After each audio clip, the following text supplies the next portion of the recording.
Vamos bater um papo aí sobre carreira para pessoas neurodivergentes. O Isaac também está chegando aqui. A gente vai dar as boas-vindas para ele também. Olá, Isaac, seja muito bem-vindo. Tudo bem com você? Tudo bem também. É um prazer ter vocês aqui com a gente na nossa trilha. Muito obrigada por terem aceitado o nosso convite. Espero que a gente consiga bater um bate-papo bem tranquilo aqui com vocês, que vocês consigam trazer todas as ideias para a nossa plateia aqui, virtual.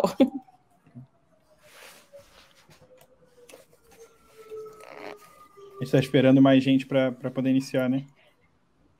A Joyce acabou não podendo participar, ela me avisou agora há pouco, ela teve um imprevisto. Então, vai ser um bate-papo aqui com vocês dois. O Paulo também vai acompanhar aqui com a gente, que é o nosso outro coordenador, tá bom? Então, vou pedir para vocês começarem se apresentando. Isaac, se você puder, por favor, se apresentar, contar um pouquinho quem é você, aonde você trabalha, para a gente conhecer um pouquinho você. Legal. Eu sou um dos fundadores da plataforma Builders. Ali na Builders eu fundei junto com o meu irmão, Samuel, há 4 anos atrás, ali em 2017. E, bom, foi uma mudança muito grande. Minha carreira toda foi em desenvolvimento de software, inclusive, foi parte de desenvolvimento .NET, Java, depois arquitetura de software, e na Builders foi uma coisa bem engraçada, né?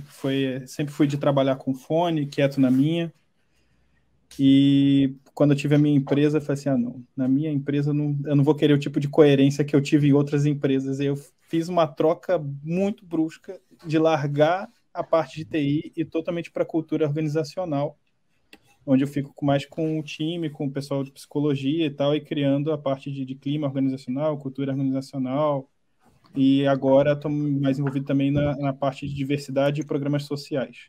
Aí, realmente, depois que a empresa pegou corpo, fiquei mais envolvido assim e menos em tecnologia, mas o core mesmo foi tecnologia a vida toda, né? Comecei a programar com 13 anos de idade. Desenvolvedor de berço. Desenvolvedor de berço. E tenho transtorno do espectro autista, né? Também também TAG, depressão moderada. Estou fazendo alguns diagnósticos ainda, acho que ainda tem mais coisa para descobrir ainda que o psiquiatra ainda está olhando. E sou uma pessoa autista que foi diagnosticada de forma tardia, por isso que acarretou a parte de transtornos generalizados de ansiedade, depressão e algumas outras comorbidades que vão aparecendo aí, que estão sendo investigadas.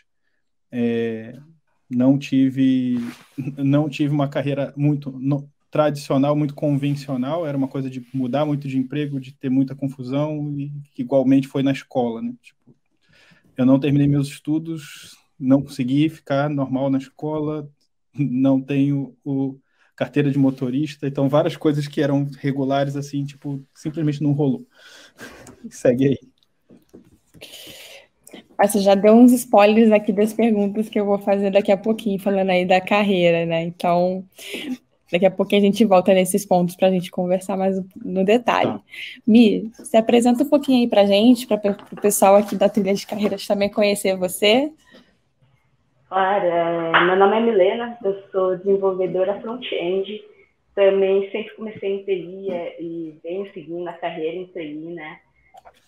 Bom, eu também estou no espectro autista, eu fui diagnosticada em 2018, tenho 31 anos agora, sou uma mulher branca de descendência japonesa, para não perder o costume da trilha de diversidade e acessibilidade, enfim. Eu tenho um cabelo preto que vai na altura dos ombros, estou usando óculos e no fundo tenho uma parede branca com uma guitarra e um armário. Bom, assim como Isaac, eu acho que tem vários padrões assim numa vida de um autista, né? Até me apresentando um pouco melhor, essas dificuldades, essas comorbidades, como ele mesmo disse, são normalmente coisas que acabam te levando ao diagnóstico. Então, assim como ele, o meu diagnóstico tardio também foi por causa de uma ansiedade, uma depressão. E aí, o que ocorre muito, na verdade, para você ser diagnosticado, muitas vezes você vai procurar um profissional da saúde, e aí a pessoa fala, nossa, mas vamos ver o que tem aí, vamos fazer um diagnóstico, vamos fazer uma análise neuropsicológica. E foi aí que eu acabei descobrindo que eu também sou autista, né? Na carreira, como eu falei, eu também venho de TI, venho seguindo essa carreira de TI, e para mim é uma área muito boa, porque, querendo ou não, você precisa ter esse contato com o usuário, mas, ao mesmo tempo, não é tanto quanto várias outras áreas, né? Então, essa ideia que o Isaac chegou e falou, eu sou aquele cara de TI que está sempre com fone de ouvido, codando, eu acho que é muito comum também, e é um ambiente seguro para muitos autistas, né? Então, até vem aqui esse histórico bem parecido até com o do Isaac, no diagnóstico tardio, da área de TI. E, bom, é basicamente isso. Eu acho que o Isaac falou muito sobre muitas características autistas que a gente pode discutir demais. Bacana, Mi. Bom, eu tenho aqui algumas perguntinhas que eu tinha conversado com vocês, para a gente poder também ter uma conversa tranquila, né? Então, eu vou começar aqui com a primeira, que o Isaac já falou um pouquinho, mas eu vou tentar abordar aqui um pouco mais profundo, que é o seguinte: como foi entrar no mercado de trabalho, né? Assim, quais dificuldades talvez vocês tiveram, ou então, se vocês foi bem tranquilo, mas acabaram se descobrindo, né, como vocês falam, com relação ao espectro, descobriram de forma tardia, se isso foi junto com a empregabilidade. Conta um pouquinho para a gente como que foi para vocês. Quer ir primeiro, Milena? Posso ir? Bom, como meu diagnóstico tardio, eu acho que eu passei grande parte assim, da minha vida, seja no âmbito acadêmico, como profissional, sem esse diagnóstico, né? Então, tem várias características do autismo em si, várias nuances que você acaba passando e não percebendo no seu dia a dia, principalmente relacionada a questões sociais, né? No ambiente de trabalho, se você for pensar, quando você vai ingressar em um ambiente de trabalho, quando você vai ingressar em uma empresa, o primeiro passo que você precisa dar seria na própria entrevista, né?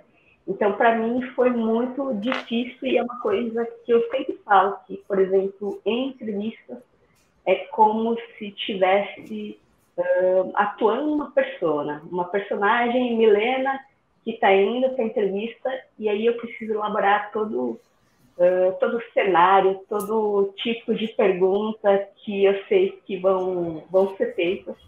Então, assim, eu acho que é muito até estressante, porque você acaba tentando analisar todo tipo de cenário possível, que, por exemplo, uma entrevista pode acontecer, para você se preparar para isso, para não quebrar a sua rotina, para você não ser pego, desprevenido.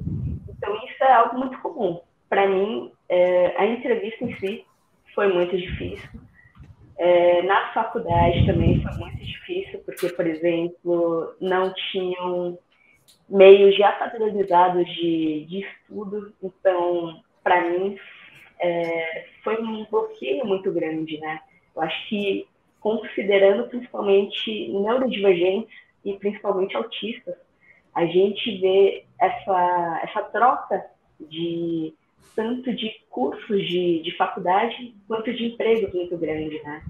Então, isso realmente é o que eu acredito que seja o maior bloqueio e a maior dificuldade em si. Muito bem. Seguindo o exemplo aqui da Milena, acho que nunca é tarde para a gente corrigir, né?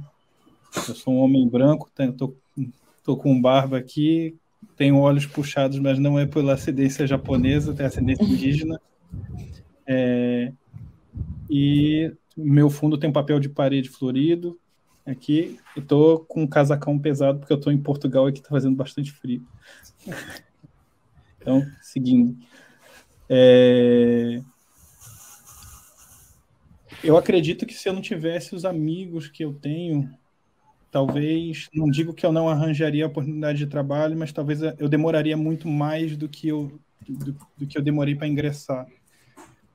Que eu era aquele menino que tipo, aprendeu a programar nos 13 e naquela época era aquele cenário onde estava aquela briga Bill Gates e Steve Jobs, né, anos 90 e tal, e eu olhava os filmes e acreditava que eu ia ficar no quarto ali da casa dos meus pais e que ia fazer algum site, ia bombar e ia montar minha empresa da noite para o dia, né? Tipo, tinha uma ilusão, assim.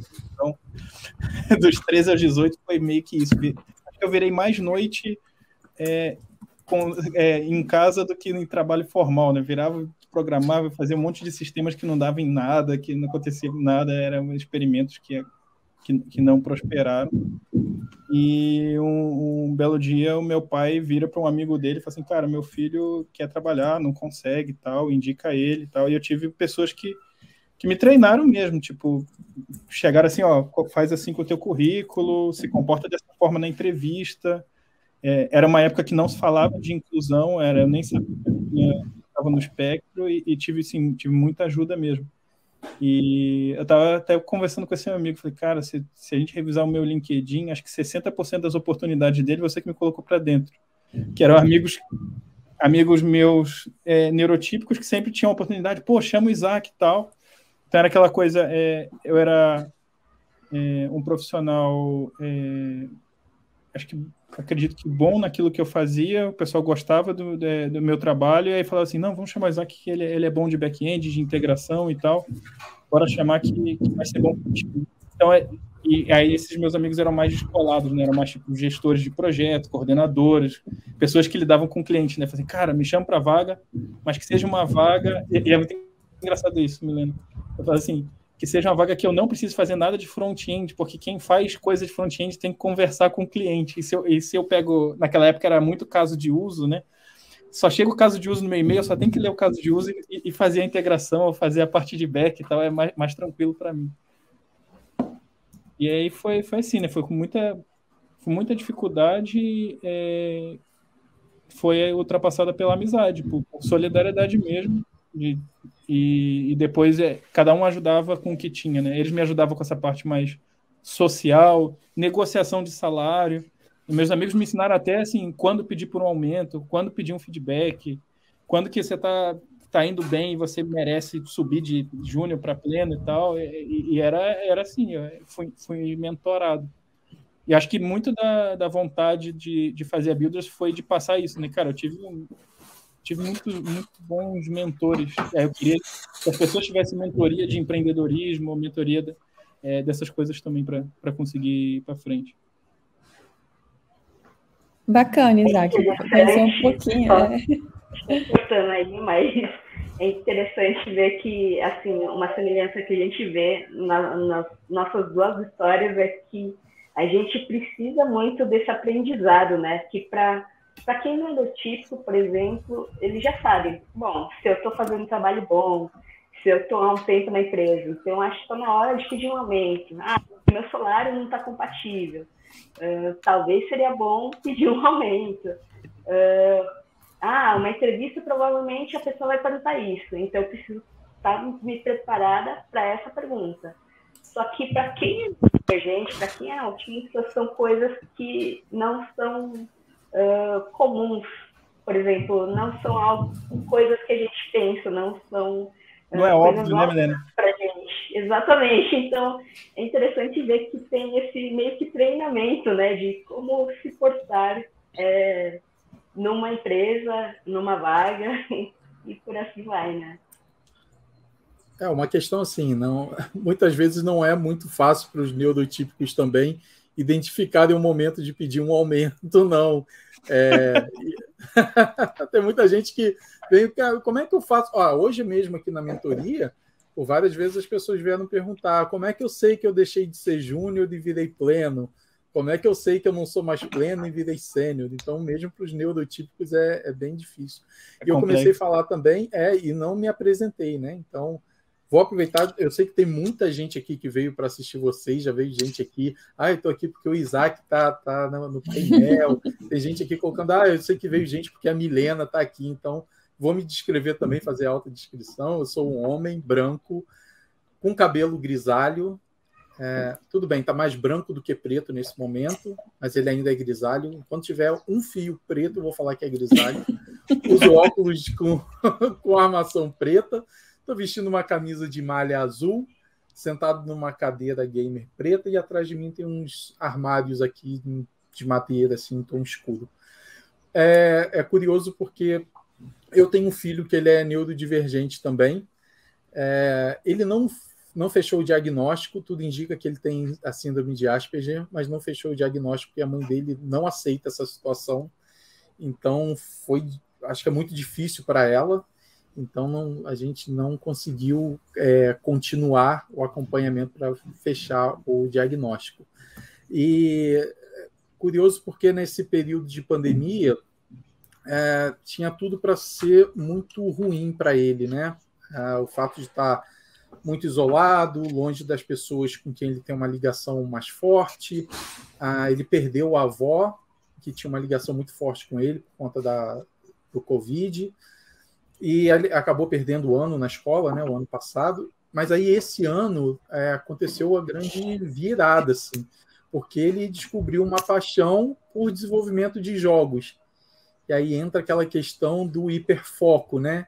Então, ele está se dedicando muito e ele, em poucos meses, conseguiu um avanço muito grande no desenvolvimento de jogos. E aí eu vou dar minha visão de pai, né? Eu tinha uma preocupação com ele, que é natural. A gente não sabe como o mundo vai receber, como vão ser as oportunidades, mas o fato dele estar numa carreira de tecnologia me dá uma tranquilidade, porque, como o pessoal até colocou aqui no chat, né? As pessoas em tecnologia, elas são muito receptivas, assim, são muito solidárias. Eu tenho um amigo que, inclusive, vai estar no nosso painel de quinta-feira, que ele é desenvolvedor na Ubisoft. Para o pessoal que está acompanhando aqui, imagino que todo mundo conheça a Ubisoft, mas é uma das maiores game houses do mundo. E quando eu falei com ele do interesse do meu filho pelo desenvolvimento de jogos, perguntei se ele podia conversar com meu filho um pouco para motivar o meu filho. Cara, ele na mesma hora falou: Paulo, conta comigo, vou bater um papo com ele. Então, assim, isso é muito legal, você ver como que na área de tecnologia a gente se ajuda, se apoia, né? Eu acho que é muito questão de perfil, né? Por exemplo, na área de TI, as pessoas realmente têm esse perfil mais introvertido. Nem que a pessoa seja neurotípica, ela é mais introvertida do que extrovertida. E realmente tem muitas pessoas neurodivergentes que gostam, têm essa afinidade pela área de TI em si, né? Até tem uma coisa que a gente fala muito enquanto autista, que nem todo autista é da área de TI, porque acaba sendo até um padrão, uma pré-concepção das pessoas, né? Quanto aos autistas em si. Mas é justamente por causa disso, porque é uma área boa de você trabalhar, porque tem essa recepção muito calorosa e muito receptiva das pessoas. Então, é realmente uma área muito mais tranquila. Eu gosto de falar, Milena, que autismo é um transtorno, não é uma personalidade, né? As pessoas tentam achar assim, é autista, então se comporta de tal maneira. Cara, autismo não é uma personalidade, é um transtorno. Você vê, o meu filho tem TEA, né? Tem 10 anos de idade, e eu e ele somos muito diferentes. Muito iguais em alguns pontos, mas muito diferentes. Eu hiperfoco numa parada, eu me distraio totalmente e tal. Ele pode estar hiperfocado e tudo mais, mas ele é um relógio com horário, com compromisso, com tudo. Ele é um reloginho, assim, né? Enquanto eu posso perder uma reunião que está na minha frente, no PC me esperando. É bem isso, assim. Passo o gato, eu olho pro gato, quando viro, meia hora atrasado para a reunião que está na minha frente. E ele já não, ele já é bem autônomo, vai sozinho para a escola, a gente acorda, já foi, já voltou, tem bastante autonomia e é mais introvertido. Tipo, ele já não é muito de falar com pessoas que ele não conhece e tal. Mas eu também tenho essa esperança, Paula, para a área de tecnologia ou para áreas mais científicas ou pesquisa também, né, em áreas médicas e tal, e outras coisas, tem um campo mais acessível para pessoas no espectro. É curioso o que o Isaac trouxe da área médica. Tem até uma série que ela é famosa agora, que ela é The Good Doctor, né?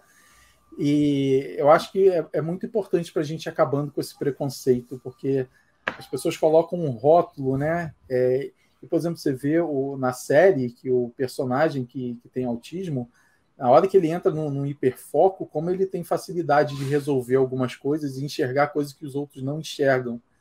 Então, a gente precisa começar a ter um olhar diferente para os neurodivergentes, porque eu falo, as pessoas, às vezes quando eu falo, as pessoas não entendem muito assim. Eu tenho um desequilíbrio hormonal que afeta o meu cérebro. Eu tenho um desbalanceamento entre adrenalina e serotonina. Isso faz com que eu tenha transtornos de ansiedade e síndrome do pânico, e eu faço tratamento para isso. Mas eu nunca entro numa empresa e falo isso logo que entro, nem mesmo no processo seletivo. E quando eu falo para as pessoas que eu tenho essa diversidade, as pessoas não acreditam. Porque elas falam, mas você é normal, né? As pessoas falam, você é normal. Isso é como se alguém fosse normal, né? Todo mundo é meio pirado, assim, ninguém é normal. Mas as pessoas falam, mas eu sempre espero um tempo na empresa para apresentar resultados, para mostrar o meu trabalho, porque eu sei que se eu falar da minha diversidade antes de mostrar esses resultados, eu vou ser rotulado.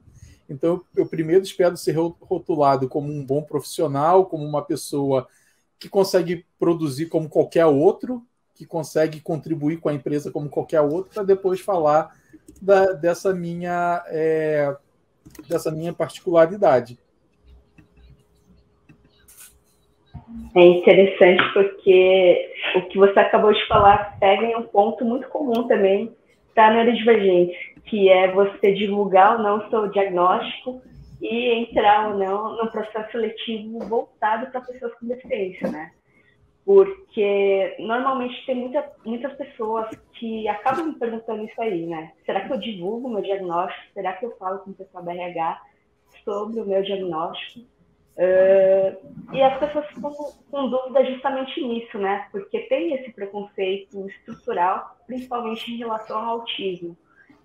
O autismo ele é um espectro muito grande, então tem aquelas pessoas que normalmente já ligam o autismo com aquele gênero, como você falou, o The Good Doctor, que é aquele cara que vai solucionar todos os problemas do mundo, ou tem aquela outra ponta do espectro, que é um autismo mais severo, né? Muitas vezes são pessoas não verbais, que têm dificuldades cognitivas muito grandes.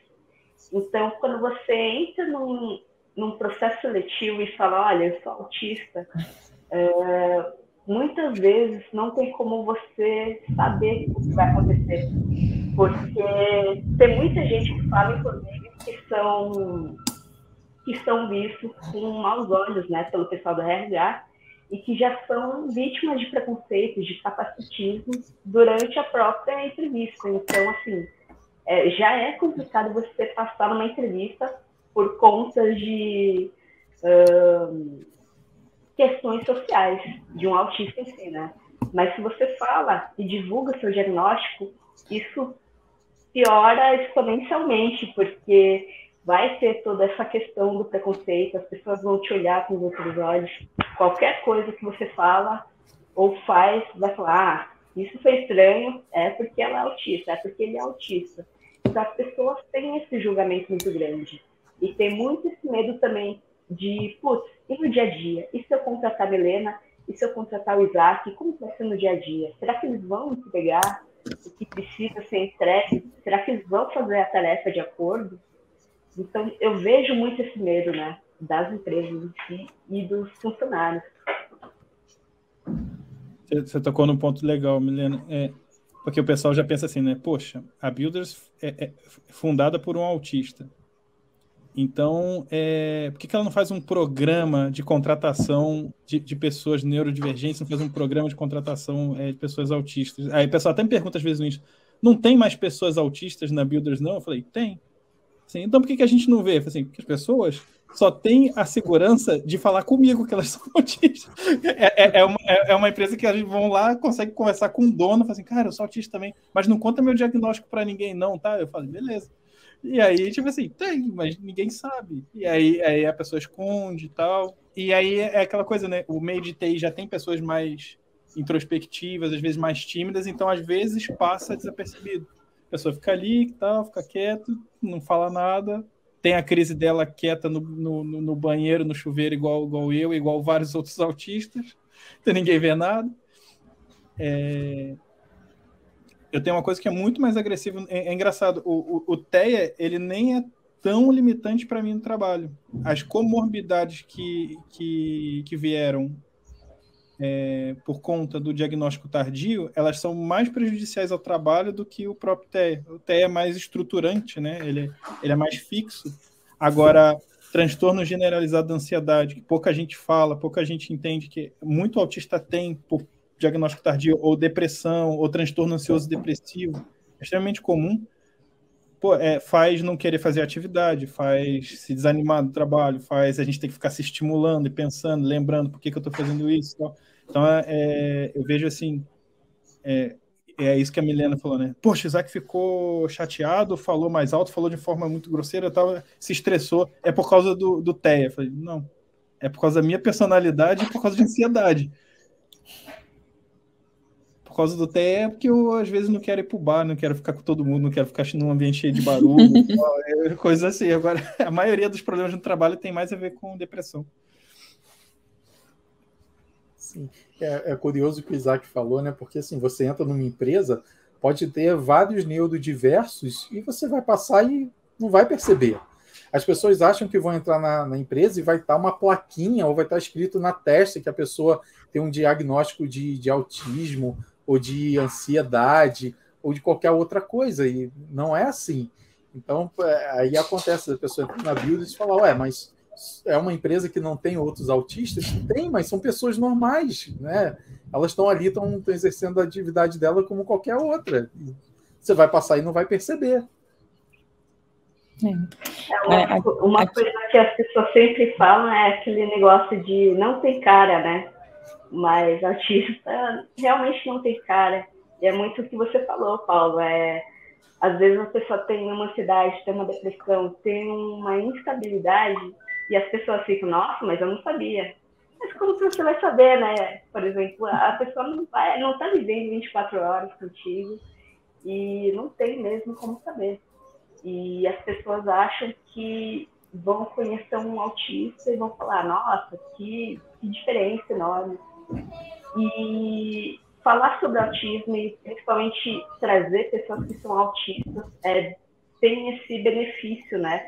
Porque você mostra como realmente são pessoas autistas, diferente da representação midiática, que é toda mais caricata e muito mais nos extremos, como eu falei, principalmente por ser algo com espectro muito amplo, né? Então, com certeza, se uma pessoa vai ser representada na mídia, na televisão, como autista, eles vão representar de uma maneira mais padronizada, mais característica, e muitas vezes não é condizente com o dia a dia de um autista normal, né? Então, as pessoas têm essa esperança de que um autista seja como o Sean do The Good Doctor ou do Rain Man. E quando elas não veem um autista desse jeito, a primeira coisa que eles falam é: pô, Isaac, você não é autista. Pô, Milena, você não é autista, você não tem cara de autista. Então é muito complicado isso também. Sobre esse negócio do invisível, vou até falar uma coisa aqui que vai ajudar um pouco a galera no mercado de trabalho, numa reunião. É uma coisa que eu faço e é uma coisa que eu ensino alguns autistas a fazerem. Por exemplo, nesse momento agora que a gente está falando, eu estou ansioso. Minha mão está gelada, eu estou um pouco ansioso, porque eu estou vendo as perguntas no chat e eu estou vendo a gente bater papo, e eu sei que a Gabriela tem mais perguntas para fazer, e eu não sei Fica em paz. Fica tranquilo. Eu não sei não, até tenho, mas como vocês estão conversando e o assunto tá legal, a galera tá curtindo também, fica tranquilo quanto a isso, não precisa ficar ansioso. E se depois, se der tempo, a gente responde tudo. Se não der tempo também, a gente coloca só no chat. Ah, tá, beleza. É porque o que eu costumo fazer no trabalho? Quando essa ansiedade vinha, antigamente eu ficava calado até o final da reunião, e aí eu ia acumulando várias. Hoje em dia eu falo, gente, essa reunião tá indo para onde? Para que sentido? Para que objetivo? A gente já está há muito tempo conversando desse assunto, é para chegar aonde? Porque eu estou ansioso com isso. Tá? É melhor falar. E aí você ajuda até outras pessoas que, às vezes, outras pessoas que até não são autistas também sofrem com ansiedade, também estão ansiosas com a reunião. E aí fica assim, agora eu vi várias perguntas aqui, cara, pô, legal. A Kellen fez uma pergunta ali do... vocês passam por um momento de disfunção executiva? Usam alguma técnica para conseguir dar conta das tarefas? Cara, eu fundei a Builders em disfunção executiva. Eu tinha personal trainer, psicóloga e psiquiatra, né? Então, assim, fora isso, era técnicas de gestão de tempo, gestão de ansiedade. Eu estava fundando e eu botei na minha cabeça assim, é meu último ano de esforço para depois eu ter um ambiente que eu vou configurar para mim. Eu tive crise direta, eu tinha crise de choro, tinha vezes que eu falei assim, cara, não, vou desistir de tudo amanhã, e aí botava task, aí a task estava muito grande, eu reduzia o tamanho da task, fazia tasks menores, sprints menores, usava Pomodoro, né, aquele tomato timer, assim, eu vou focar 20 minutos aqui, fazer outra coisa, focar 10 minutos aqui, fazer outra coisa, e era, você está fundando empresa, você não tem recurso, que a gente fundou a empresa sem investimento, foi bootstrap total, na raça mesmo. Então, assim, era sobrecarga, trabalho excessivo, era... No ano de fundar a empresa, eu lembrei que é chorar e querer chamar a mãe, assim, quando era criança. Assim. Foi nesse nível, assim. Eu vou deixar aqui tanto para o Isaac, para a Milena, quanto o pessoal que está acompanhando a gente aqui. A gente está fazendo um painel, é muito uma conversa mesmo, um bate-papo. Então, o pessoal que tiver perguntas que a gente não responder aqui, podem entrar em contato depois com o Isaac, com a Milena, né? Eles vão disponibilizar aí, eles podem responder vocês depois, durante a semana, aos poucos eles vão respondendo. E a gente vai levando o painel aqui como uma conversa, sem o compromisso de responder todas as perguntas aqui do chat, tá bom, gente? Show. Aproveitando esse engajamento da sua fala, Isaac, então, tinha uma pergunta aqui de como você chegou até o cargo de CEO da Builders, né? E se você tem alguma dica para as outras pessoas que estão no processo de cocriação da senioridade, como que essas pessoas podem chegar até esse cargo? E acho que você já meio que respondeu, né? Que você criou o seu próprio ecossistema, tipo, não existe algo que me agrada, então eu vou fazer do meu jeito e você tem a sua empresa. Mas se você tivesse que deixar alguma dica, né, para as pessoas que estão evoluindo ali como profissional, o que você acha que valeria comentar com elas? Tá. Então, que eu faria hoje se eu não tivesse a Builders, né? Acho que seria bem nesse nível, né? O que eu faria para ascender a liderança e tudo mais? Eu acho que começa com autoconhecimento, ajuda muito, né? Nunca largar a terapia. Essa coisa de, não tá indo para lugar nenhum. Cara, não tá indo para lugar nenhum, troca de terapeuta, mas não para a terapia. É muito importante. Terapia ocupacional funciona para muitos autistas que se beneficiam disso. Eu nunca fiz, por um acaso, mas eu faço fono, né? E a fono me ajuda muito com algumas questões que eram muito difíceis para mim, que é a parte de CNV, a parte dos conflitos diplomáticos e conflitos morais, tipo, quando uma coisa está errada e a rigidez bate, não, isso está errado, não é assim. E aí o jeito de tratar isso, o jeito de falar isso, demorou até esse ano começar a não ter esse ímpeto, ou eu pelo menos falar assim, o que eu faço hoje, quando eu vejo que assim, eu não vou dar conta da minha rigidez, eu falo assim, galera, tá pesado para mim, eu vou me ausentar aqui 5 minutos, já volto para call. Aí eu vou, tomo um copo d'água, respiro, levanto, volto para call. Então, como eu estava falando, tal, aí eu reformulo e volto na fala, porque se eu pegar, entra no loop e tal. Então, a comunicação ansiosa, né, a comunicação rígida de uma pessoa neurodivergente, ela pode te atrapalhar no caminho da tua ascensão realmente. Então, desenvolver isso é um primeiro ponto. Fono ajuda muito com isso, junto com terapia. Agora, eu tenho um conselho que é pessoal, esse é o conselho profissional e correto, né, que acho que todo mundo tem que seguir sobre os profissionais de saúde e tal, mas eu tenho um conselho pessoal, que é o que eu falo na minha mentoria. Falei, cara, tem um ponto a teu favor chamado hiperfoco e interesse restrito. Foca naquilo que é tua paixão, aquilo que você faria até de graça, e não foca tanto nas tuas fraquezas.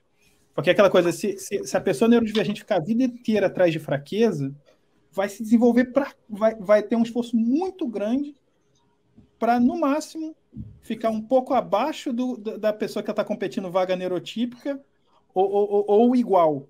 Agora, se ela pega o hiperfoco dela, assim, não, cara, não vou olhar tanto para a falha, quem vai olhar para a minha falha vai ser minha psicóloga, meu psiquiatra, vão me ajudar a me desenvolver, onde eu tenho dificuldades, onde minhas características me atrapalham no trabalho, mas eu vou focar onde eu sou bom, onde é meu ponto forte. Eu focaria 100% aí, e sem parar, né? Vai estudando e tal. A via formal não dá? Estuda de casa, pega livro. A via formal, para mim, não dá. Eu não consigo assistir uma aula, eu não consigo estar em um ambiente que as pessoas estejam ensinando coisa. Eu já vou fazer pergunta, que já vai para o final, vou pegar o livro, vou ler todo, e aí quando eu vou olhar, agora tem mais 10 meses de curso. Nossa, eu fico morrer queimado.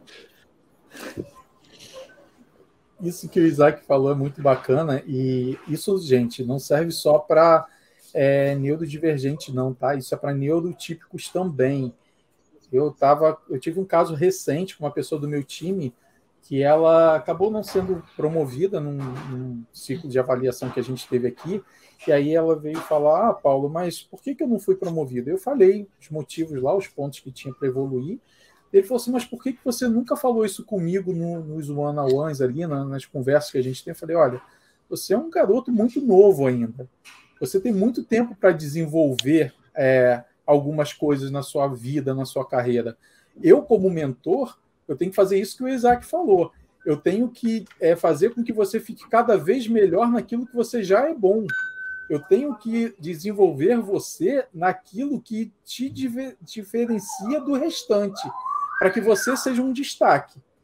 Então, essa coisa de você querer ser super-herói, eu vou ser bom em todas as áreas, a gente precisa aprender a trabalhar com sinergia, complementando um ao outro. Então, assim, se eu sou um profissional que eu sou muito bom em alguma coisa, mas eu sou fraco numa área onde o Isaac é muito bom, eu vou procurar me associar ao Isaac, porque nós dois trabalhando juntos, vamos entregar um trabalho incrível. Então, em vez de eu ficar gastando um esforço muito grande para tentar ser mediano em alguma coisa que eu não sou bom, eu vou colocar meu foco, meu esforço em alguma coisa que eu sou bom para ficar ainda melhor naquilo.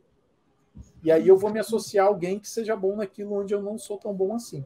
Agora, as pessoas precisam entender que isso é diferente, né? A gente, quando fala de fazer análise de força, fraqueza, você não conhecer alguma coisa não é um ponto fraco.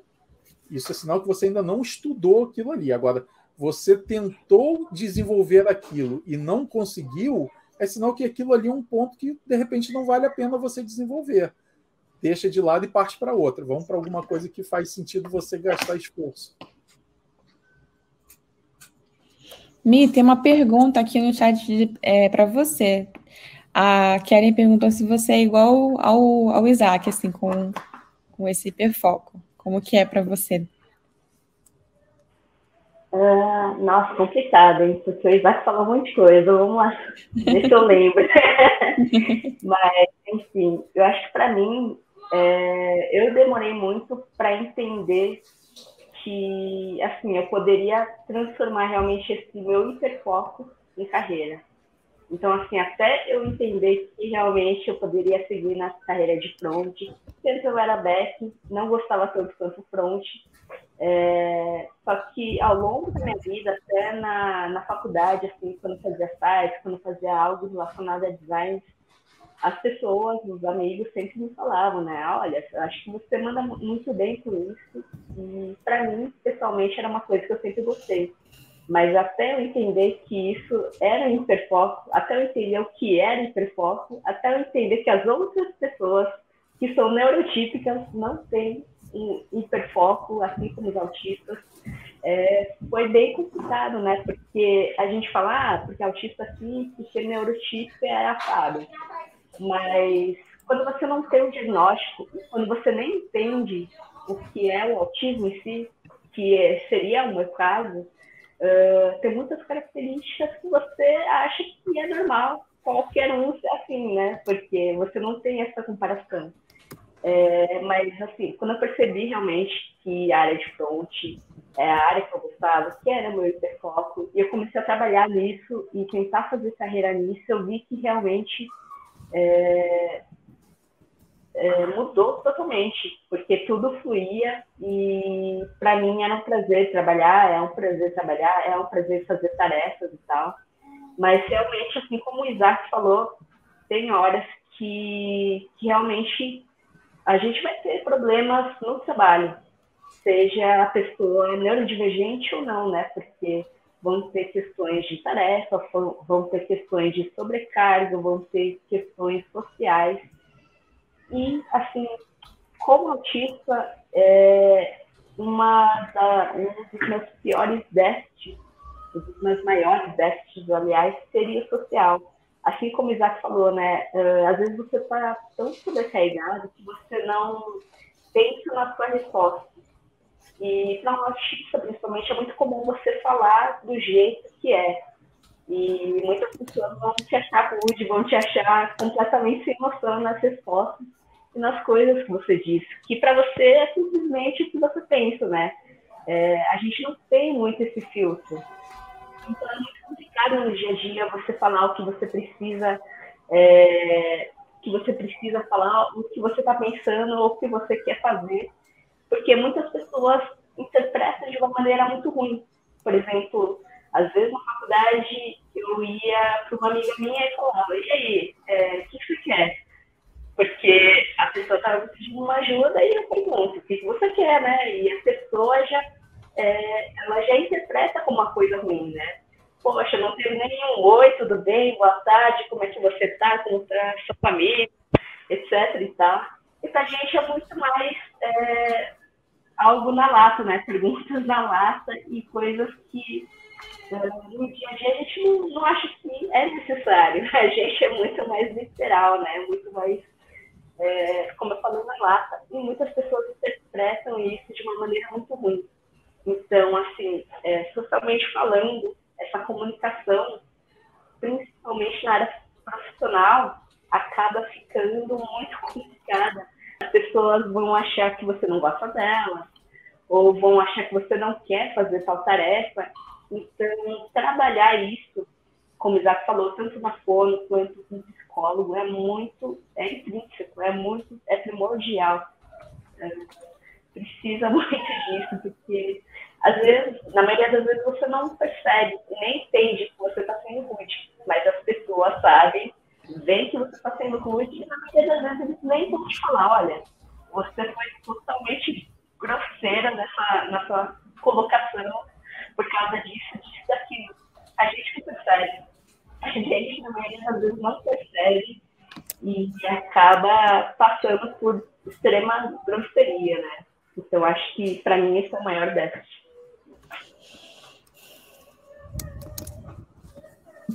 Beleza, Mi, obrigada pelo seu ponto de vista também. Das perguntinhas que eu tinha aqui para fazer para vocês, né?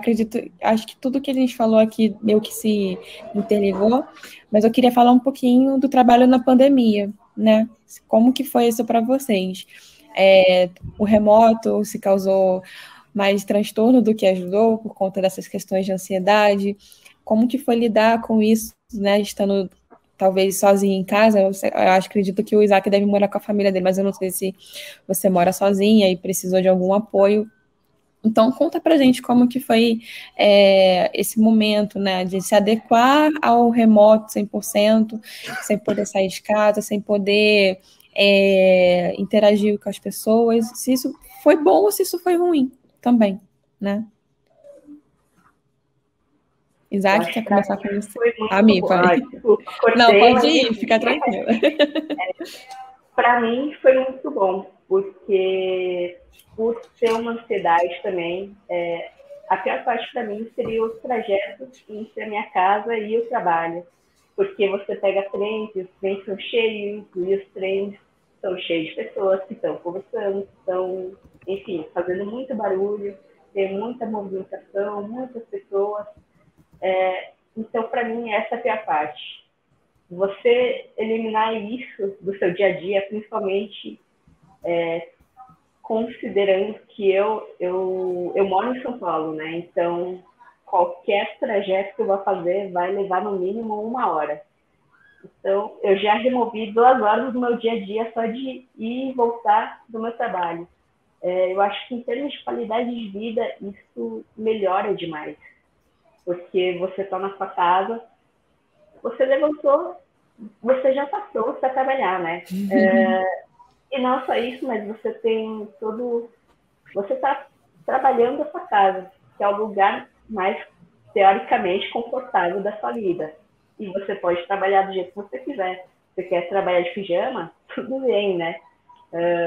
Então, para mim, nesse quesito foi muito bom, porque acabou se adaptando tanto na remoção do meu maior foco de ansiedade, que, como eu falei, é o ônibus, é o trem, é o transporte público. Teve adaptação quanto ao ambiente, porque eu estou na minha casa, então está adaptado para mim, em termos de luz, em termos de cheiro, de som. E, ao mesmo tempo, eu faço um horário flexível, assim como eu faço na empresa, mas, ao mesmo tempo, tem uma flexibilidade muito maior que estando em casa. Então, para mim, foi muito mais adaptado.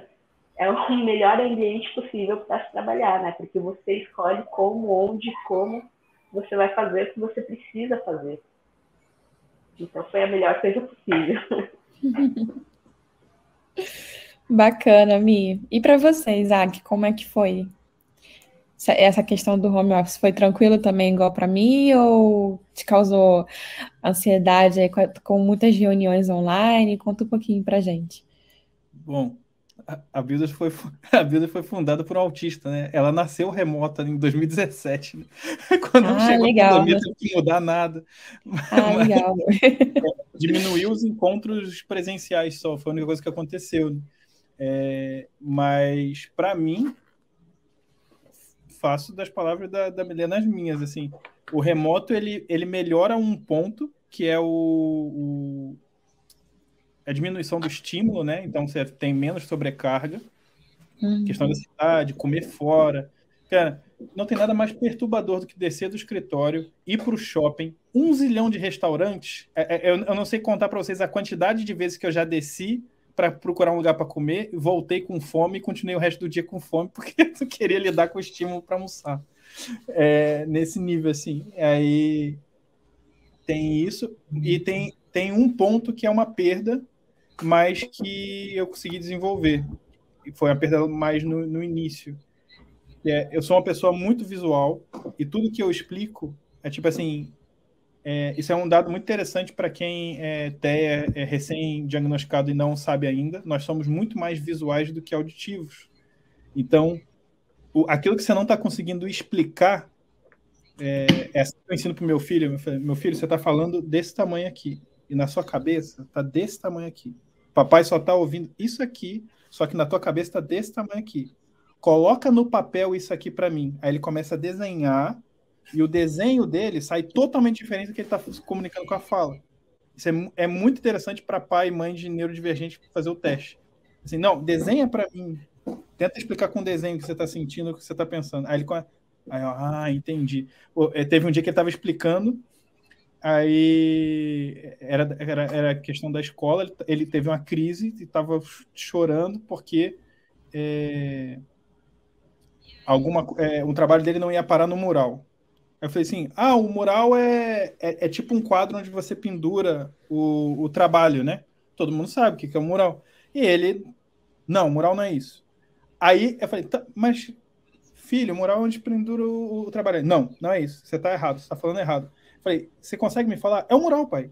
Eu falei, tá, mas me fala algo melhor. Não, é um mural. Aí fica, é um mural, você não sabe o que é um mural? Aí começa a repetir assim, fica nervoso, tal. Aí eu comecei a fazer técnica com ele, tipo assim, olha, sua cabeça tá muito assim, levanta, aqui tem a sua jugular e tal, aqui você abre as vias aéreas, respira melhor. Aí eu falei assim, olha ali fora aquela antena ali do 4G. Ele, o quê? Aí ele, legal, né? Legal. Aí eu falei assim, então, você olhou para algo mais amplo, tua ansiedade diminuiu, agora olha aqui pro papai e vamos conversar. Aí eu falei assim, você consegue desenhar para mim o que é um mural? Cara, o menino nunca fez aula de arquitetura. Ele desenhou, fez um desenho 2D da sala dele, que era desenho igual o AutoCAD, assim, tipo, fez um desenho aéreo. Ele falou, eu vou te desenhar como é que é a minha sala vista de cima. Aí ele desenhou e tal. E aí, no final, era um mural, só que mural para ele era o processo todo. Ó, tem que fazer o trabalho aqui, vir aqui com a professora, ela valida e tal, e aí faz no mural. E aí é legal que você vê a mente da criança autista, ele não gosta de significados rasos para as coisas, ele vê como uma coisa maior, um processo e tal. Ele falou, não, mural não é só um negócio de pendurar um papel. Tem todo um processo, tem que fazer arte, tem que validar e tal. E ele desenhou todo o processo. Então, assim, o ponto de perda do remoto é aquilo que eu falei. Você trata com fono, outro, que é um macete que não tem nada a ver com terapia, mas eu indico para a galera, independente se é neurodivergente ou não é neurodivergente, ir atrás de alguma coisa que ensine a você desenhar storytelling. E aí, às vezes, o pessoal ficou chocado quando eu comecei a ter umas apresentações de PPT, que eu fazia com caneta Bic no papel, fazia bonequinho daquele de palitinho, seta, tal. O PPT, imagina um PPT que é foto do celular, que eu faço desenho em A3 e colo no PPT. Falei assim, olha, isso aqui que a gente vai fazer. Porque é para recuperar aquilo que a gente tinha num bar, né? Recuperar aquilo que a gente tinha numa sala de reunião, de um desenho rápido, explicar uma coisa. Então, acho que esse é o ponto da comunicação, é um ponto da gente melhorar, ficar mais rústico, mais crua, né? Bacana, Isaac.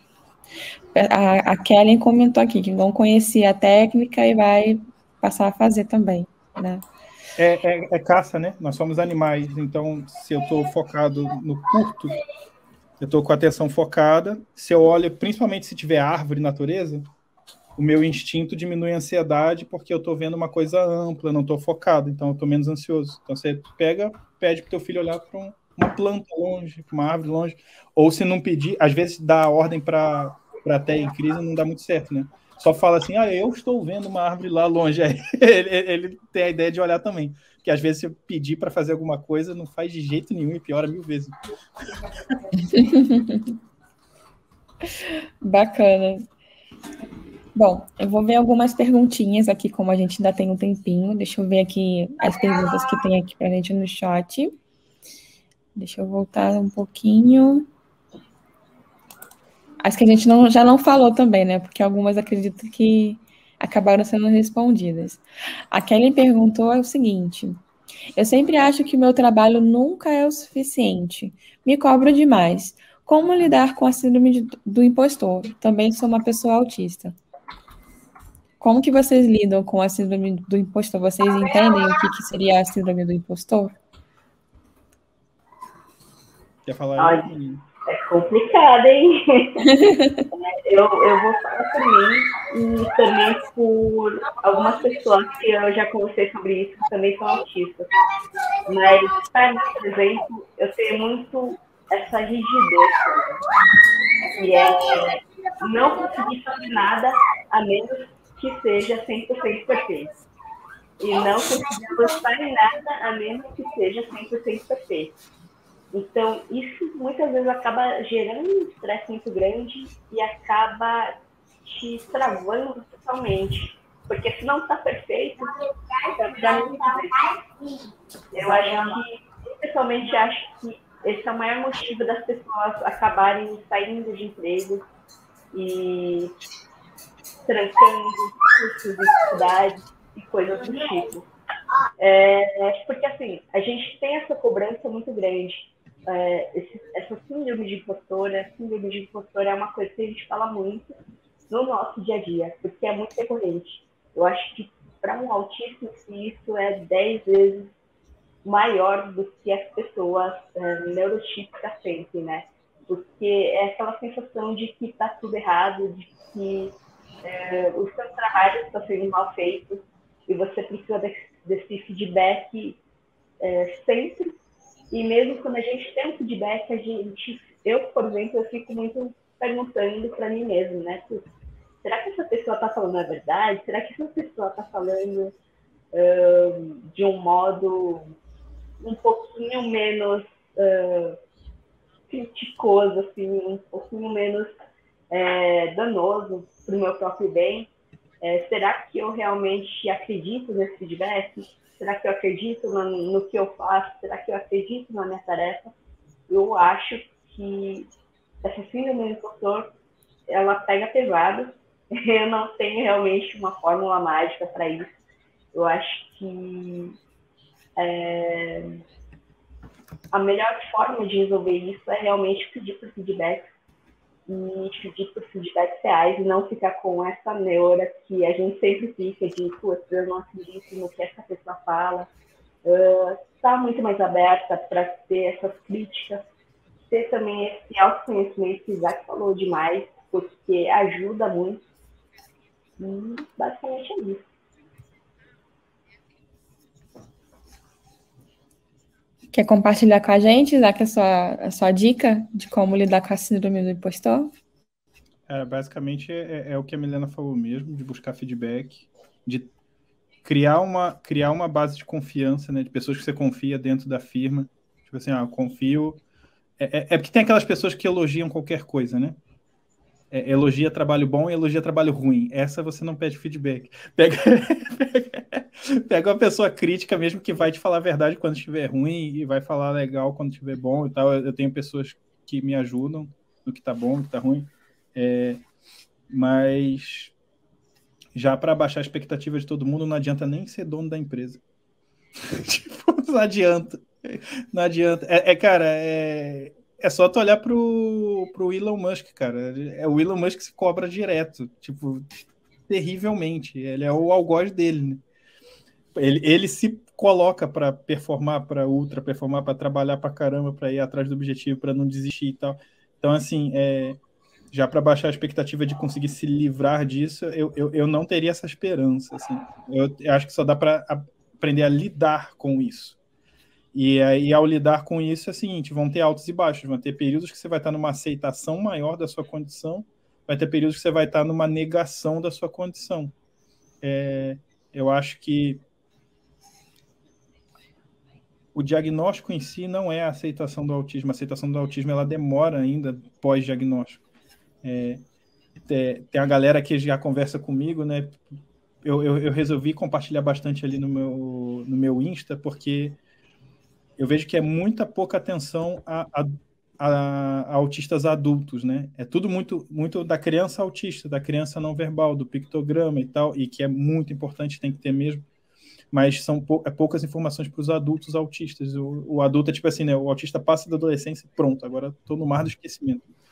Acabou o apoio, acabou tudo, né? Tipo, e essa parte de síndrome do impostor me pega direto, me pegou em várias vezes da vida. É um dos causadores de depressão, né? Você vai, pô, mas não é isso. Eu queria atingir outro impacto, eu queria ter um outro nível de trabalho e tal. E acho que ter amizades, essa parte de feedback é muito importante que a Milena falou. A Kellen falou aqui também de olhar para métricas, né, para números, para OKRs, para KPIs e tal, e comparar, né, o que eu queria há 3 meses atrás, o que eu atingi, onde eu cheguei, ter mentoria, né, ter pessoas que te mentorem, que te digam o caminho, mas essa é a parte lógica. Tem uma coisa que a gente precisa desmistificar na internet. Autistas sentem empatia também, tem emoções. Então, a gente tem que tratar da parte emocional mais do que da lógica, porque a lógica é o nosso forte. Se eu falar para o autista e der uma metodologia para ele, busque feedback, olhe para métricas e converse, confie nas pessoas. Pronto, ele vai, vai fazer. Agora, quando você estiver sentindo algo te machucando no coração, algo assim, cara, você precisa ter amigos. Amigos que tem o pós-feedback, sabe? Que é aquele amigo que você consegue se abrir, consegue falar e consegue conversar contigo. Porque o emocional é o que bota a gente em depressão, né? E principalmente em nível 1 de suporte, a gente é cometido de muitas depressões ao longo da vida. Bacana, Isaac. Dicas super importantes aí, não só para quem tem aspecto autismo, né? Na verdade, desculpe, ou qualquer outra pessoa, né? São dicas valiosas aí. Começa a cobrar pela consultoria também, Isaac. Deixa eu ver se a gente tem mais alguma pergunta aqui. Isaac. Eu vou aproveitar que essa questão aí de cobrança para refazer uma fala minha, que a Kellen até chamou a atenção aqui no chat, que quando eu falei, eu acho que eu passei uma percepção equivocada. Quando eu falei aquela questão da gente colocar um foco naquilo que a gente é bom, não tá tanta atenção, eu acho que eu passei realmente de maneira equivocada, e aí vou retratar, porque algumas pessoas também estão acompanhando a gente só por áudio, não estão lendo aqui, né? Não estão lendo o chat. A gente, o ser humano, ele acaba sendo muito cruel com ele mesmo, né? Que foi o que o Isaac até falou do Elon Musk. Então, por isso que a gente tem tanta síndrome do impostor, e a gente é cruel com a gente, acaba sendo com o outro também. Então, o ser humano, ele tende a supervalorizar, a aumentar aquilo que ele não tem, aquilo que é um ponto fraco, aquilo que até mesmo que é um defeito, e a ponto disso ofuscar, disso cobrir os pontos positivos que você tem, as habilidades que você tem, aqueles pontos pelos quais as pessoas te admiram, te elogiam, e quando a gente começa a superdimensionar o que falta, isso dá abertura para a gente ter essa síndrome do impostor. E por isso que a gente tem tanta necessidade de feedback, né? Porque a gente precisa que as pessoas venham reforçar para a gente os pontos que a gente tem positivos, por que elas admiram a gente, para que a gente venha equilibrar um pouco essa balança e se sinta menos impostor aí.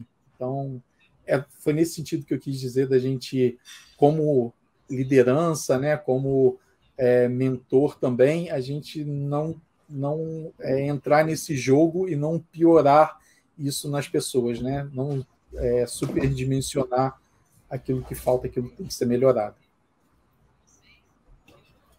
Kelly, por favor, eu falei de feedback, se você puder me dar um aqui no chat, se eu conseguir consertar a fala.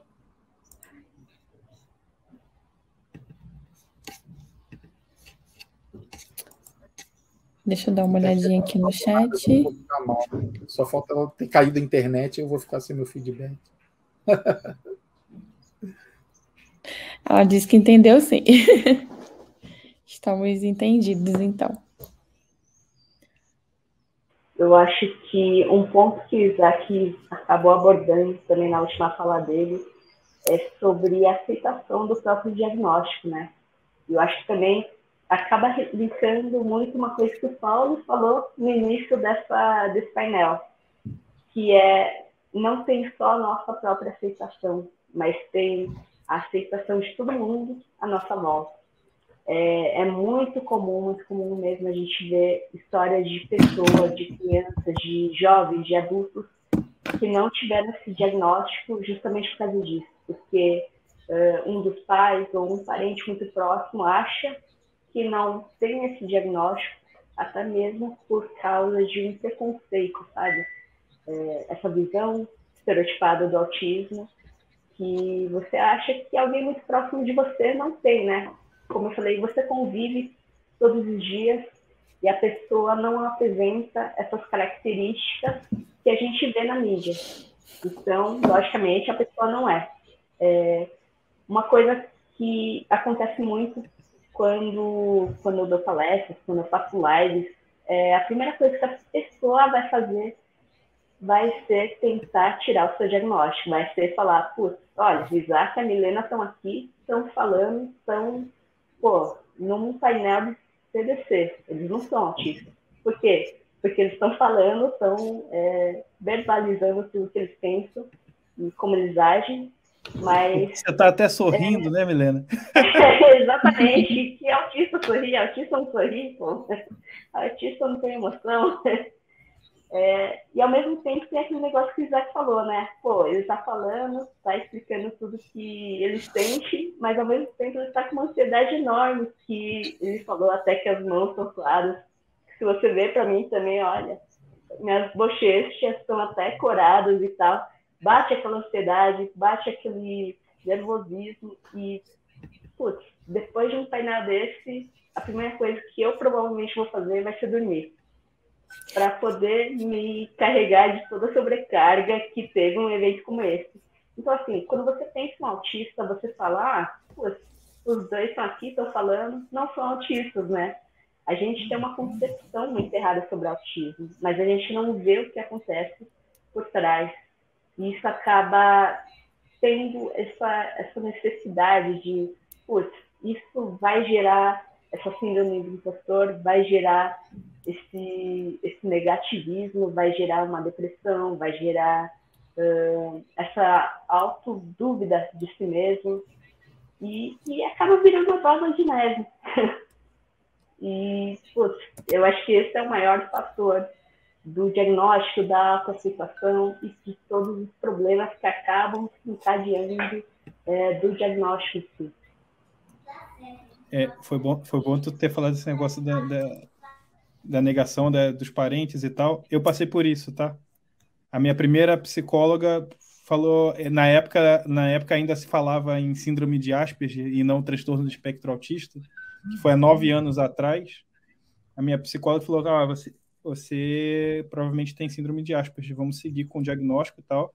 E quando eu li os sintomas e tal, cara, sou eu, tá tudo explicado, porque eu sou assim, me acho estranho, não me sinto pertencente a nada, não consigo tal. Tudo começou a ficar claro. E meus familiares, meus amigos falaram, não, cara, você é só um cara excêntrico, para com isso e tal, não sei o quê. E eu abandonei o diagnóstico. Se eu tivesse continuado, hoje eu não teria transtorno generalizado de ansiedade e não teria ataques de pânico. Eu fiquei 9 anos com o diagnóstico do lado. E aí, acho que foi ano passado começou o início do diagnóstico do meu filho. E aí foi assim, autismo é genético, né? Então agora bora, né? Tipo, dessa vez bora. Aí fui atrás do laudo, o meu laudo saiu esse ano. E aí depois, quando o meu laudo saiu, e também foi porque eu também saí daquela coisa de TI mais para a parte de humanas, e ali com o pessoal de recrutamento, de clima, de cultura organizacional, a maioria são profissionais de psicologia, né? Então o pessoal falou assim, Isaac, realmente vai ver isso, tal, acho que realmente tem alguma coisa aí e tal. Porque quando eu falei, sou autista, até, isso é uma coisa muito engraçada, né? Até as psicólogas, não é. Só que aí elas começaram a trabalhar todo dia comigo. Eu falei assim, não, Isaac, vai lá olhar. Tipo, não é normal. Você tá numa rigidez todos os dias assim, fala umas coisas muito grossas assim, sem perceber e tal. E não consegue pegar algumas abstrações e tal. Então, vai lá olhar. E aí, o meu masking foi o Autismo Tech. A gente fez o Autismo Tech. Foi a primeira vez que eu ouvi a palavra masking. Foi com uma especialista em TEA.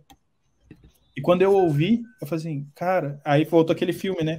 Que todas as minhas interações sociais, tudo, eu ensaiava, eu tinha minhas conversas ensaiadas, as minhas reações. Se falarem isso, eu vou falar isso. Se falarem aquilo outro, eu vou falar assim. O jeito de mexer, o jeito de copiar, assim, se eu me comportar igual aquela pessoa, eu vou conseguir fazer aquela coisa. Se eu me comportar igual aquela pessoa, eu vou conseguir fazer aquela outra coisa. Nossa, para poder conseguir namorar, para poder conseguir trabalhar, para lidar com N situações, imitação comportamental, assim, ator total, assim. E acho que a melhor coisa para qualquer pessoa no espectro é aceitar seu diagnóstico e usar a masking só quando estritamente necessário e totalmente abraçar o seu eu, né? Dá uma paz do caramba, assim, porque é uma vida com tortura, a vida do masking. Assim. Eu, assim, queria falar um negócio bem bacana até que o Isaac brincou com a Milena, né? Falou assim, você está até rindo.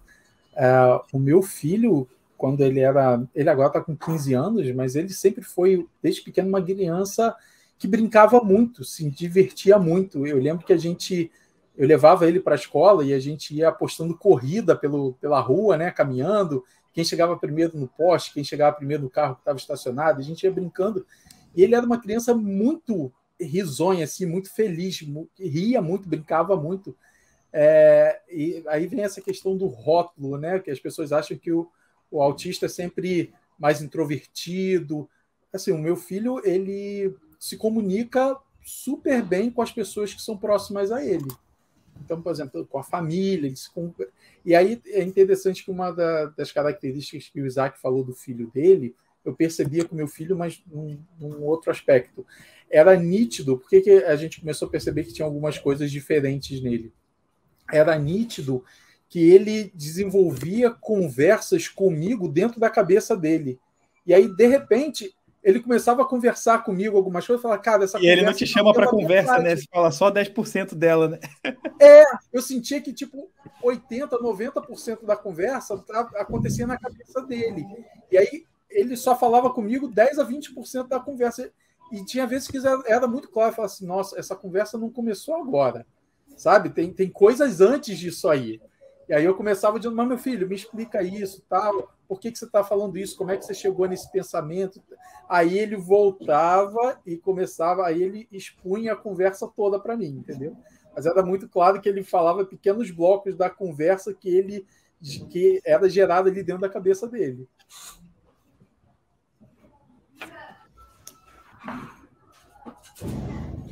A Karen comentou aqui, né? E como assim você não sabe do que eu estou falando? Risos. Eu estou pensando, né? Porque na cabeça dele, ele achava que estava conversando comigo desde o início. Ele acreditava que eu estava participando da conversa desde o início dela. Não, o meu filho tinha crise quando era pequenininho, porque eram coisas assim. Pai, quando que a gente vai? Quando que a gente vai o quê? Quando que a gente vai, pai? Não, meu filho. Quando que a gente vai? Aonde? Quando que a gente vai? Quando que a gente vai? Quando que a gente vai? E aí, assim, era isso. Falava uma frase muito curta. Aí eu falei, quando a gente vai para onde, cara? Para Disney? Para onde? Para escola? Aí eu ficava jogando, completando a frase dele. Aí, quando eu falava uma coisa muito absurda, né? Quando que a gente vai aonde? Cair no Rio? Eu falei, não, que cair no Rio? Quando a gente vai lá no cinema? Aí eu, tá. Às vezes falar coisa absurda ajudava ele para o real também, mas é bem isso, né? Ele não convida para conversa. É até o que a Kelly falou aqui, né? Do contexto. Muitas vezes eu estou falando uma coisa e eu penso, esqueci do contexto. Como eu falei, na maioria das situações, eu, por exemplo, eu fico pensando em todas os possíveis cenários diferentes que uma situação pode ter. E aí você tem tanta coisa na sua cabeça e tem tantos possíveis cenários que a pessoa poderia falar, uma coisa poderia acontecer, que você até esquece que a outra pessoa não sabe o que está acontecendo, não sabe o que você pensou, não sabe que você já até ensaiou essa conversa que a gente está tendo aqui na minha cabeça. Então, às vezes a gente fala e fala, putz, como assim você não sabe o que eu estou falando? Mas a gente teve essa conversa. Não, mas peraí, eu tive essa conversa na minha cabeça. Então, é uma coisa meio complicada, né? No caso do meu filho, né, do Lucas, acabava sendo um pouco mais tranquilo esse processo, né, de extrair essa conversa, porque ele nunca teve crises, sabe? Ele nunca teve coisas de ficar repetindo a mesma palavra. Ele nunca passou por essas situações, então deixava mais fácil o processo de retomar a conversa desde o início. Ele tinha algumas outras características. Que ele perguntou, o Lucas agora está com 15 anos. Mas assim, ele tem algumas características que a gente vê que é muito dele, que a gente respeita, entende. Então, assim, às vezes a gente vê que ele começa a andar pelo quintal em círculos e você percebe que ele está pensando alguma coisa e às vezes ele fala algumas coisas. Então, você sente que ele está num processo ali ou criativo ou de compreensão de alguma coisa E ele fica ali caminhando, mas assim, é como se fosse uma pessoa normal caminhando e pensando na vida. Não tem nenhum tipo de reação mais brusca ou mais... como que eu posso dizer? Para as pessoas que não convivem, né, com pessoas neurodivergentes, assim, não tem aqueles comportamentos que a gente vê estereotipados na televisão, por exemplo, sabe? Então, é isso. Ele acaba que o processo de aproximação dele, de entender essas coisas com ele, acaba sendo um pouquinho mais tranquilo por conta disso.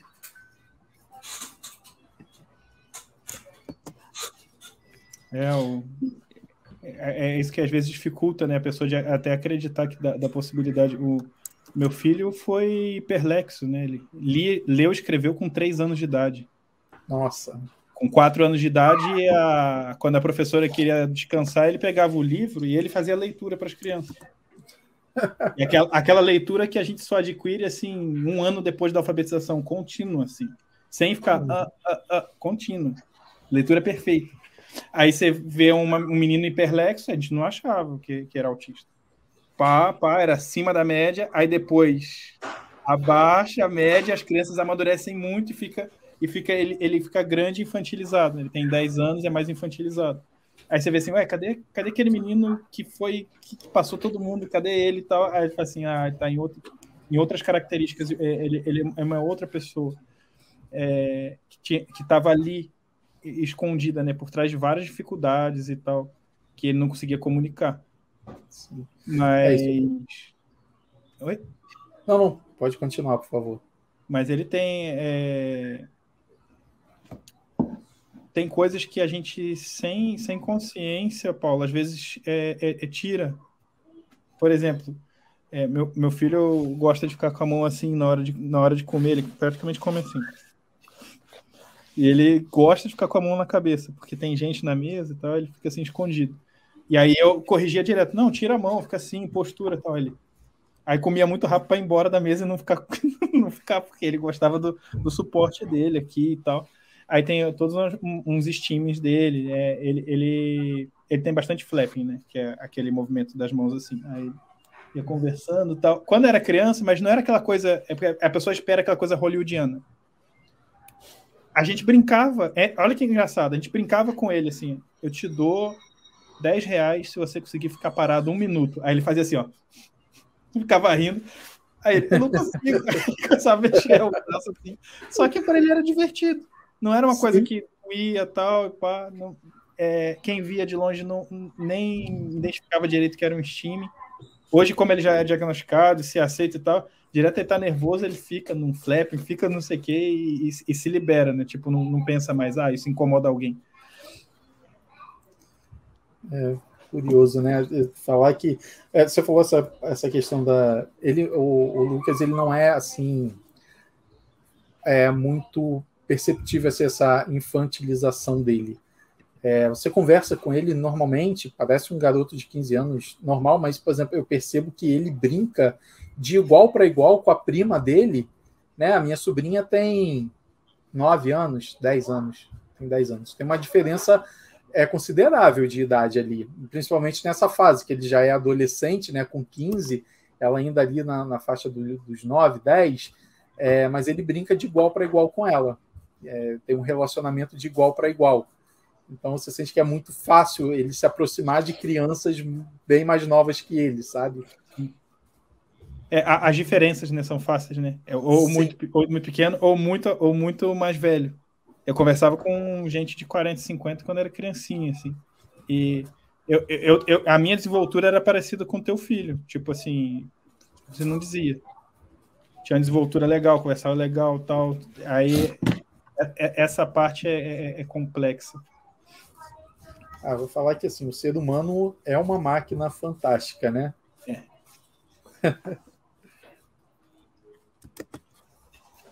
É isso, gente. Eu tô ficando cansado. Vamos encerrando por aqui. Também, tá? É bom que você falou, porque eu confesso que eu também tô. A gente vai se empolgando, querendo mais um pouquinho de assunto. mas chega uma hora que o cansaço bate. E isso aqui a gente já está aqui na pilha desde a semana passada, né, Paulo? Terminando os últimos ajustes da coordenação, desde cedo aqui também com todos os palestrantes, acompanhando todas as palestras possíveis. Mas muito obrigada pela participação de vocês, por terem aceito o nosso convite, né? Voltem mais vezes, participem aqui com a gente, convidem os amigos para assistir também. O TDC vai até a próxima quinta-feira, né? Então a gente tem 2 dias ainda de evento e amanhã o conteúdo vai ser muito bacana também. Muito obrigada mais uma vez por vocês terem vindo. Também agradeço demais. Pessoal, depois assim, eu quero ficar amigo de vocês. Depois vamos trocar uns contatos, vamos bater um papo ao longo dos dias. Eu quero ficar amigo de vocês. Acho que a gente tem muita coisa legal para trocar também. Muito obrigado por ter aceito o convite, por estarem aqui com a gente. Muito obrigado mesmo, de coração.